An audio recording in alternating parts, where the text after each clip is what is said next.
Hi guys, Miss Barber here. We are still factoring. So this is a pattern that you may see often, and they are called perfect squares.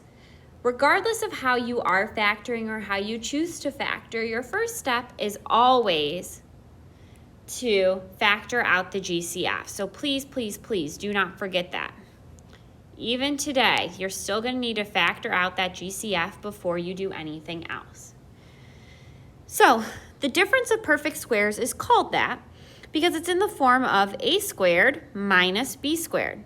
So you have two perfect squares that you're subtracting. Difference means subtraction. And the reason that this is a pattern that we note talking about is because when you factor it, it's going to become a minus b times a plus b as your two binomials. So it's basically the square root of your first term and your second term into two binomials where one binomial is separated with subtraction and one is separated with addition. The order of those two, whether you do subtraction first or addition first, doesn't matter. So you can still factor it in the same way we have been, or you can use this pattern. It doesn't matter, but no longer am I going to have a b term in the middle. There's not going to be a term with just a plain old x on it anymore, and you'll see that with our examples. So here in example 1a, I have m squared minus 121. So if I was to go ahead and label my a, b, and c like we did this past week, I would call a 1. My b is 0. It doesn't exist. There's no just plain m term. And my c would be negative 121. I would draw my x, negative 121 would go on top, 0 would go on the bottom, I'd have m and m on top of my fraction, and I'd be looking for two numbers that multiply to negative 121 and add to 0. Well, the only two numbers that are going to add to 0 are numbers that are the opposite of each other. Well, positive 11 and negative 11 are going to multiply to 121 and add to 0. So my two terms are going to be m plus 11 and m minus 11. So maybe you want to skip the x method on these, which you totally could. And how you would do that is once you recognize that this is the difference of perfect squares, you would just take the square root. The square root of m squared is m, which is going to be your first term. The square root of 121 is 11, which is your second term. And then you're going to separate them by an addition and a subtraction. Again, order doesn't matter. So if you recognize this pattern in any of problems you see along the way, you can choose not to do the x method, and you can choose instead to just use the pattern.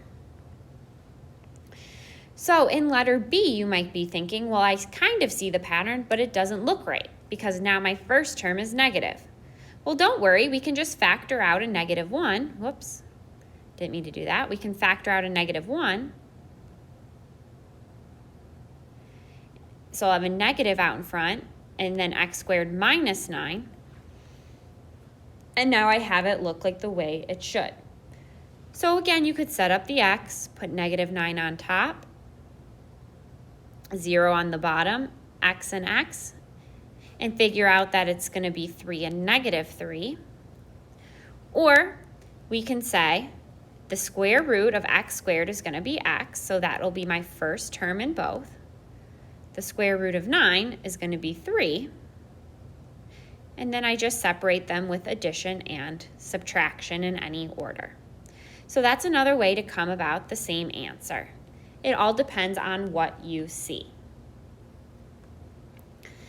So looking here at letter D, I first always want to check for a GCF. Well, 9 is made up of 3 times 3, and 64 is not divisible by 3 or 9. So there's no GCF here. If I was to do the x method, I'd have to multiply 9 and negative 64 together. I'm going to get a really big number. So I'm going to try to avoid that. And instead, I'm going to just use the pattern and take the square root of both. The square root of 9m squared will be 3m. So that will be my first term for both. And the square root of 64 will be 8. And then again, you separate them with addition and subtraction in any order. So it is a lot quicker to use just the pattern if you see it, but if you choose not to, you can always instead use the X method. That will always work as long as you factor out the GCF first. Letter E is a perfect example. Well, where definitely taking the square root of both and using the pattern is going to be much more helpful. So try letters C, E, and F on your own, and then check your work against the key. Here's a quick application problem in example 2.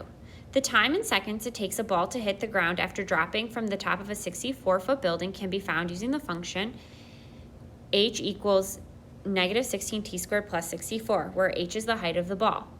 Find the length of time it takes for the ball to reach the ground. Well, let's kind of draw a picture to help us visualize. So we're on the top of a building, and we drop a ball, and it's going to fall to the ground. We need to find the length of time it takes for the ball to reach the ground. Well, the ball hits the ground when h is 0. So we're going to substitute 0 in for h and see where that gets us.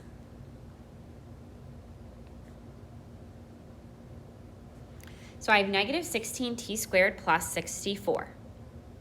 All right, well now I have a quadratic, so I know I'm probably going to have to factor. Remember, your first step is always to factor, divide out the GCF. In this case, I can divide both by negative 16, and I want to do a negative 16, so my t squared becomes positive. So now inside, once I divide out negative 16, I'm left with t squared minus 4. Well, now on the inside, I'm seeing my difference of perfect squares pattern that I can just take the square root of now. So I can take the square root of t and the square root of 4, and I'm left with t minus 2 and t plus 2, which is equaling to 0. Well, if you think about it, I could say that at what time is this going to be 0? Well, it's going to be 0 when t, or t minus 2, when t minus 2 is equal to 0. It won't be this one because t can't be negative. So t is going to equal 2, or after 2 seconds, my ball will have hit the ground. Tomorrow we're going to put all of this factoring together and solve equations.